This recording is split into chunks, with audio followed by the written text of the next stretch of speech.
तो देखो, अगर तुम्हें इस क्लास में पढ़ना है, मतलब कि भाई देखो, इतना आसान भाषा में समझाऊंगा ना। मैं हूँ तुम्हारा भाई, ठीक है। मैं हूँ ईडू भैया। भैया नहीं, बाबू कह सकते हो, उम्र के साथ अगर चल रहे हो। मतलब मैं भी 12th में हूँ और मैं सोच रहा हूँ कि इतनी आसान भाषा में तुम्हें समझा दूँ, इतनी आसान भाषा में कि फिर तुम्हें कहीं पढ़ने की ज़रूरत ना पड़े। हम लोग आर्ट्स वाले हैं, ठीक है। मैं आर्ट्स वालों को पढ़ाता हूँ और हम लोग आज पढ़ेंगे दो ध्रुवीयता का अंत। और सबसे पहले इस लेसन को पढ़ते समय सभी चीज़ें भूल जाओ। मतलब ये मत भूलना कि हम वीडियो देखने से लाइक सब्सक्राइब करना मत भूलना। बस ये बोलो कि इस लेसन में क्या था। हम लोग एकदम बुनियादी से पढ़ने वाले हैं। देखो, मैंने कोई स्क्रिप्ट नहीं लिखा हुआ है और मेरे पास ये नहीं कि मैं पहले ये पढ़ाऊँगा, पहले ये पढ़ाऊँगा, फिर ये पढ़ाऊँगा। मैं कैमरा भी दूसरे हाथ से होल्ड कर रहा हूँ। इसलिए बस तुम यहाँ पे मेरी आवाज़ को सुनो और बोर्ड पे हल्का-फुल्का देखना, बाकी मेरी आवाज़ सुनो, ठीक है। तुम लोग सबसे पहले पढ़ते हैं कि इस लेसन का जो नाम है, दो ध्रुवीयता का अंत। इसका मतलब क्या है? ये जो ध्रुवीयता है, क्या ये साइकिल वाला ध्रुव है या फिर कुछ और है या फिर ये ध्रुव तारा है? तो सबसे पहले समझते हैं कि ध्रुवीयता का मतलब क्या है। देखो, ये एक दोस्त है, सॉरी, ये एक है देश, ठीक है। यहाँ पे देश एक हो गया, यहाँ पे दूसरा देश हो गया। ये जो दोनों देश हैं, ये बड़े ही ताकतवर हैं। बस इतना समझो, ये नहीं कि उसके पास ये था। ये दोनों देश ताकतवर हैं। इनके पास बहुत सारे चीज़ें हैं, परमाणु बम है, हथियार हैं, हथियार मतलब चीज़ें हैं। और ये देखो, मैं भी पढ़ता हूँ, बस मेरा नॉलेज का कमी हो सकता है, लेकिन एक्सप्लेन तो मैं बड़ा तेज़ करता हूँ। और फिर उसके बाद देखो, ये जो देश है ना, इसका नाम है रूस, इसका नाम है अमेरिका। बस इतना समझो, ये है रूस, ये है अमेरिका। अब ये है ये जो दोनों देश है ना, इसके साथ 14 देश हैं। इसके साथ मुझे नहीं पता कितने, 14 या 15 देश इस लगभग में होंगे।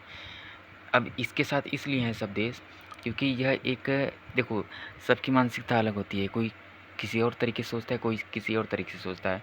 ये जो रूस है ना, ये सोचता है ना कि जो भी लोगों की संपत्ति है, जो भी लोगों की संपत्ति है, वह क्या है ना, वह सरकार का उस पे होगा, कौन कितनी संपत्ति रखेगा। मतलब ना कि इसमें सरकार डिसाइड करेगी कि तुम 2 रुपया रख सकते हो, तुम 10 रुपया रखो, तुम नहीं, तुम टैक्स दो इसमें, नहीं तुम ये करो, तुम उस प्रॉपर्टी को खाली करो। इसमें जो है ना, पूरा सरकार का कब्जा होता है। लेकिन ये जो अमेरिका है, ये बड़ा ही अच्छा है। ये कहेगा कि नहीं, व्यक्ति ने पैसा कमाया है, उसने मेहनत की है, उस पे उसका हक है। उसे कहाँ रहना, उसे क्या खाना है, उसे कितने पैसे जमा करने हैं, वह उस पे जाएगा। लेकिन इसकी एक कमी भी है कि इससे है ना कि अमीर तो अमीर होता जाएगा, गरीब गरीब होता जाएगा। मतलब कोई कितना पैसा रखे, उस पे सरकार नहीं बोलेगी आपको, ठीक है। इनकम टैक्स डिपार्टमेंट ये सब तो मान लीजिए अलग बात है, लेकिन सरकार नहीं बोलेगी आपके पास ये कैसे आए, वो कैसे आए। लेकिन इसमें देखिए, ये जो दोनों है ना, इसकी अलग अलग सिचुएशन में अलग अलग चीज़। जैसे किसी गरीब देश में, बहुत ज़्यादा गरीब देश है, तो इसमें अगर इसको लागू करे कि सरकार का हक होगा, तो सरकार क्या करती है, सबको समान बनाती है। लेकिन अगर कोई देश गरीब है और इसको लागू कर दें, जो भी जितना गरीब है वो तो गरीब हो ही जाएगा, क्योंकि उसको पैसा नहीं मिलेगा, ना ही उसको राशन मिलेगा। राशन तो मान लीजिए मिलेगा, लेकिन वो अच्छी-अच्छी चीज़ें, जो भी रोज़गार होता है, वो चीज़ें नहीं मिल पाएँगी। अमीर अमीर होता चला जाएगा, उसको सरकार नहीं रोक रही है कि तुम पैसा कमा रहे हो और ये टैक्स दो, ये करो, वो करो। सरकार इस पे नहीं रोक लगा रही है, लेकिन इस पे सरकार रोक लगा रही है एक गरीब पे, तो गरीब गरीब हो जाएगा, अमीर अमीर हो जाएगा।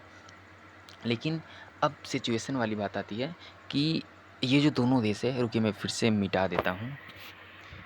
तो ये जानते हैं ना कि इस दोनों देशों में लड़ाई क्यों हुई? लड़ाई का मतलब है कि क्या परमाणु बम से लड़ाई हुआ? किस गोले से लड़ाई हुआ? गोले मतलब मंगल ग्रह से नहीं आए थे सर, कि मतलब कैसे लड़ाई हुआ? अब इसमें कहा जाता है कि शीत युद्ध चला। इसको कहते हैं कोल्ड वार, ठीक है। सॉरी, वार, इसको कोल्ड वार। तो इसको कोल्ड वार कहते हैं। तो सबसे पहले समझते हैं कि शीत युद्ध क्या होता है। आपने समझ लिया। देखिए, जो दोनों देश थे, एक था अमेरिका, एक था सोवियत संघ। रूस, उसको जो सोवियत संघ था ना, उसको रूस को भूल जाइए, सोवियत संघ।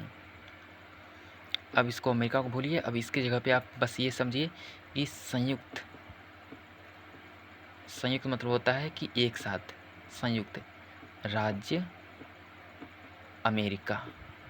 इसको यूएसएसआर कहते हैं, इसको यूएसए कहते हैं, United state of America, USA कहते हैं। ठीक है, अब इन्हीं को दो ध्रुवीय कहा गया, मतलब इसके पास भी शक्ति है, इसके भी पास शक्ति है। आप ऐसे याद कर सकते हैं कि एक जो ध्रुव तारा होता है ना, बड़ा ही चमकीला होता है, बड़ा ही आकर्षक होता है। ठीक है, तो वह उसके पास एक अनोखी शक्ति है, इसलिए चमकीला है भाई। इसलिए ये भी शक्ति है, ये भी चमकीला है और ये भी शक्ति है। इसलिए हम लोग इससे यह याद कर सकते हैं कि यही दोनों दो ध्रुव हैं, ये पहला ध्रुव, ये दूसरा। और वही बाद में क्या होता है ना कि एक के पास से एक की शक्ति हट जाती है। अब कैसे हटती है यही हम आगे जानेंगे, और बस अमेरिका के पास बचती है। मैंने कहानी का आगे बता दिया, बस ये मत छोड़ना कि वीडियो छोड़ के भाग जाऊँ, ऐसा मत करना। तो सबसे पहले हम जानते हैं कि जो दो ध्रुवीय है उसका अंत कैसे हुआ। दोनों का नहीं अंत हुआ, सिर्फ एक का अंत हुआ, जो था सोवियत संघ, रूस। जो भी रूस के साथ देश थे उन सभी का जो संगठन है उसको सोवियत संघ कहा जाता है। तो अब समझते हैं शीत युद्ध होता क्या है। अब हमने ये देखा कि दो ध्रुवीय देश हैं, लड़ाई हो रहा है, लेकिन जो शीत युद्ध है ये होता क्या है भाई। शीत युद्ध चल रहा है, उसमें शीत युद्ध हमने जान लिया, हाँ शीत युद्ध चल रहा होगा। कोई सेना है, यहाँ से ताक रही है सेना उसको, अब हम लोग यहाँ से हैं। ठीक है, अब हम लोग यहाँ पे गड्ढा खन लिए हैं, गड्ढा कर लिए हैं, हम लोग यहाँ पे हैं, ये बंदूक तैनात किए हैं, ऐसा नहीं है। देखिए, शीत युद्ध दरअसल ये बात है कि जो दोनों देश हैं, अमेरिका, अब मैं अमेरिका को क्यों कह रहा हूँ, सॉरी, मुझे हाँ अमेरिका ही कहना चाहिए, क्योंकि अमेरिका के नेतृत्व में ही हो रहा था। अमेरिका और जो भी रूस के साथ थे उनको सोवियत संघ कहा जाता है। अब ये जो देश है ना, इसके पास है परमाणु बम, और ये भाई साहब बोल रहे हैं हमारे पास भी परमाणु बम है। अब बात ये फंस गया ना कि मान लीजिए हाई देशवा इस पर आक्रमण कर देता है, लेकिन ये परमाणु गोला फेंक दिया, ये जा रहा है परमाणु गोला, यहाँ की जनता नाराज प्रोटेस्ट कर रही है, चौथे देश साथ है, उतनी जनता है। अब ये क्या करता है, इहो फेंक देगा, ये ठोर फेंकेगा, ये ठोर फेंकेगा, ऐसे क्या होगा ना कि जो दोनों देशवा है ना वो ख़त्म हो जाएगा, जो देश है वो पूरा ख़त्म होने लगेगा, लोग मरेंगे, इतनी तबाही होगी। परमाणु जान ही रहे हैं उसमें रेडिएशन होता है, और किसी भी देश की सरकार ये नहीं चाहेगी कि जो मेरे लोग हैं वो मरें, इसलिए वो क्या करेगा ना कि ये सब नहीं करेगा। कोल्ड वार, मतलब कोल्ड वार का ही मतलब ना कि इसलिए कोल्ड वार लड़ा गया कि जो मतलब दोनों देश है ना, इन दोनों को पता है कि हयो देश बहुत खतरनाक है, हयो देश परमाणु बम दोनों के पास है, ये समझिए पहले, परमाणु बम दोनों के पास है। हम दोबारा लिखने का, दोनों के पास ही परमाणु बम रखा हुआ है। अगर है इसका पूरा परमाणु बम ख़त्म कर देना, तब वो इसके पास इतनी शक्ति, इतनी सत्ता है ना, मतलब इतने देश हैं और उन लोग के पास इतना गोला बारूद है कि है जाके इसको मार देगा। इसलिए कि कहीं अगर हम मान लीजिए उसको छेड़ दिए हैं, कुत्ता कटा कुत्ता है उसको छेड़ दिए हैं, मतलब रिलेट मत कीजिएगा, तो हमको काट लेगा। कहीं हम लाठी उसको मारे लेकिन काट लेगा वो, यही बात थी इसमें। इसलिए इन दोनों में कभी आमने सामने लड़ाई नहीं हुआ, सेना आमने सामने गोला बारूदी सबका लड़ाई नहीं हुआ, बस एक चीज़ विचारधारा का लड़ाई हुआ। अब विचारधारा का क्या होता है, अब तो बड़ा ही आशंका फैली हुई, विचारधारा क्या होता है। विचारधारा को ऐसे समझिए ना, हाई ससुरा छोड़िए, मानसिकता, दिमागी हालत, सॉरी मानसिकता समझिए। मानसिकता कैसी थी। अब भाई भैया कह रहे थे, हमने पहले ही बताया आपको कि जवन भी आप कमाई करेंगे ना, ये सब आदमी न करे, व्यक्ति न करे, जितना कमाई आप लोग करेंगे वो सब आपका रहेगा। लेकिन जो ये देश था ना, ये बोल रहा था कि नहीं, इस पे होगा बाबू सरकार का, ठीक है, इस पे होगा सरकार का और सरकार ही सब कुछ तय करेगी।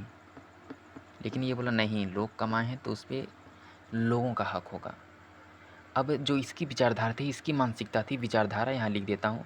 अगर जैसे देखिए, मैं इसलिए नहीं लिखता हूँ ना कि कहीं आप लोग थोड़ा सा टफ ना समझ लें कि देखिए आर्ट्स बहुत ही आसान है, आर्ट्स जिंदाबाद, और बहुत ही अच्छा सब्जेक्ट है ये। मानसिकता जो इसका था ना, बड़ा ही नरम था, ये बड़ा ही नरम था। ये बोला कि नहीं, लोग पैसा कमा रहा है तो उनका अधिकार होना चाहिए। जो भी कंपनियां हैं उन पे लोगों का अधिकार होना चाहिए। लोग जब जब लोग पैसा नहीं कमाएगा तो जन देश का होगा विकास कैसे होगा? ऐसे से ऐसे कैसे होगा बताइए? मतलब ये ग्राफ है, उसकी जीडीपी कैसे बढ़ेगी? सकल घरेलू उत्पाद कैसे होगा?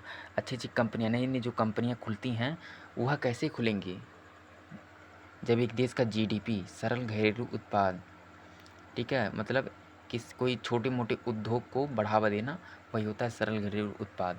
मतलब जो छोटे मोटे घरेलू उद्योग होते हैं, जैसे किराना दुकान कोई खोल लिया, कोई किसी और का दुकान खोल लिया, कोई कुछ और कर रहा है, मतलब कुछ ना कुछ कर रहा है जिससे कि ढेर सारे लोगों को फ़ायदा पहुंच रहा है, उसी को कहते हैं कि जीडीपी। और उसमें लोग कमा रहा है, ठीक है, एक प्रकार से। तो अमेरिका साहब बोल रहे हैं कि नहीं, लोगों का हक है, नहीं बोल रहे हैं कि नहीं, सरकार का हक है। बस यही कि आप मेरा बात मान लो, आप इसको अपना लो। अब इनकरे साथ ना दो ठी चीज़ और था, बताते हैं आपको। एटी था विश्व बैंक, एटी था अंतर्राष्ट्रीय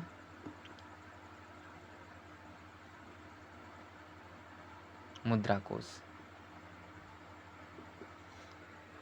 अब कल से ना हम एक का घंटा ख़त्म कर देंगे, इतना मज़े से ख़त्म करेंगे ना कि आप समझ नहीं पाएंगे।